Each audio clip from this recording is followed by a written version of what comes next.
Hello guys, magandang gabi sa inyong lahat, Philippines, sa ang sulok ng mundo, to all my viewers, family and friends, to all my followers. May ipiflex lang po ako kasi wala akong content ngayon. Ito na lang muna ang i-upload ko. Ipiflex, ganito po. Ito po ay puzzle. Pag nabuo po siya, ganyan siya. Ayan po, ganyang kaganda. Ito po ay 1,000 pieces. Kung paano nyo gagawin yan na mabubuong ganyan. Ito po yon 1,000 pieces. So, ganyan. Hindi pa po ito nauumpisahan ng apo ko. Yung i-upload ko po, bali hinahalimbawa ko lang to. Pero mas malupit po yon. Mas mahirap gawin.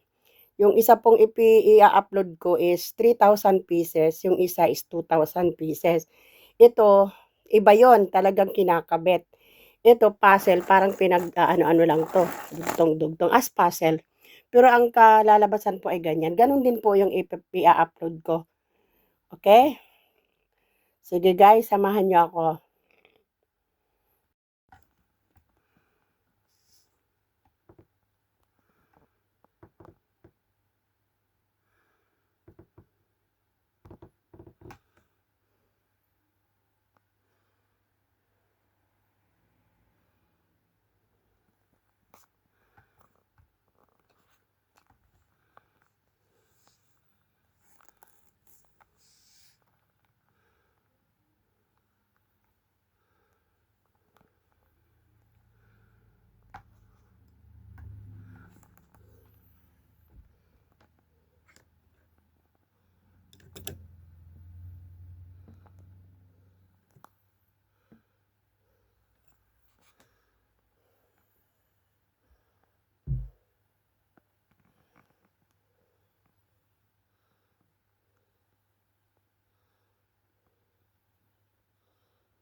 ito po yung ano niya, kung paano mo gagawin with instruction. Ito po siya. Ito po yung 4,000 pieces. Ay, hindi lang pala, 6,000 yata eh. Item number. Anong pieces ba to? May nakalagay ba? Ayun, 4,000 pieces ito eh. Hindi ko makita. Doon sa kahon nakalagay eh. Dito po, ito po ang number 1. Ayan. Ayan, ganyan po, Yan po ang pattern niya. Ano po? Ganyan, Tapos, ito po yung bubuuhin mo unang-una yung paglalatagan ng building. Ayan. Ayan po. Tapos, number 1, ayan. Number 2 po, ayan. Ayan po yung bubuuhin mo. Ito mga pera-peraso na to. And then, ito po yung number 3. Ito po yung mga materials niya, Yan po yung pinagdidikit-dikit, Kailangan mo hanapin yung tamang size. Tapos, ito na po, yun. Mag-uumpisa ka na po. Parang structure nagtatayo ka na. Ito po yung number 4. Ito naman po yung materials niya. Pipiliin mo po yan. Mga plastic po yan. At talagang super liliit. So, ito na po yon. Ayan. Bali, nabubuo ka na po. Ito yung number 5. Ayan yung material sa gilid. Ito naman yung pattern. Ito naman yung number 5. Sunod-sunod na lang po yan. Okay, number 5. Ayan po, number 5. Number 6. Number 6. Ito, number 7. Ayan yung materials. Ito naman yung pagtataniman mo. Ito po yung number 8, 9, and 10. Ayan po yung mga materials. Maliliit kasi mga puno-puno siya. Ayan, Sabi ko nga, para sa matalino lang yata ito eh. Ayan, ayan po, bali nag-uumpisa na po mag-construct ng bahay, ng building. Ito yung number, yan, sunod-sunod, 11, 12, 13, 15, 16, 17. Yun po yung mga materials na isa-isa. Ayan, 17, 20, 21, 22 hanggang 25. Ayan na po yun. Na-construct na. Dito po hanggang, ayan, 27, 28, 29, 30. Ayan po yung mga materials niya kaliliit. Ayan, 31, 32, 33. Ayan po yun, yung mga materials na yan. Pag samasamahin mo po, ipipiliin mo doon sa 3,000, 4,000 yata pieces yan. Oo, alam ko 4,000 kasi malaki yun nung nagawa. So, iyan na po, kino-construct niya na. Dito naman po yung 34, step by step po yan 35, 36, ayan po yung mga materials niya, Ganyan po siya karami, ayan. Ayan na po yung na-construct niya. Pagkatapos, itong 37, 38, 39, ayan na po yan. Yan yung mga materials, ayan po. Ayan, so pag nabuo, ito na po yun. Ito. Ayan po, 40. Ito naman po siya na pag naibuo, ayan. Ito, ayan. Tapos, 41, ayan po ang material sa itaas. 42, ang material sa taas. Tapos, ito na po yung pag na-construct. 43, ayan materials. Pag na-construct ganito. Ayan, 44. Pag na-construct ganyan. 45, ayan, na-construct ganyan. Eto, 46. So, ganyan pag na-construct, ayan po yung materials, ayan, 49, 50. Ayan, bubuuhin mo na.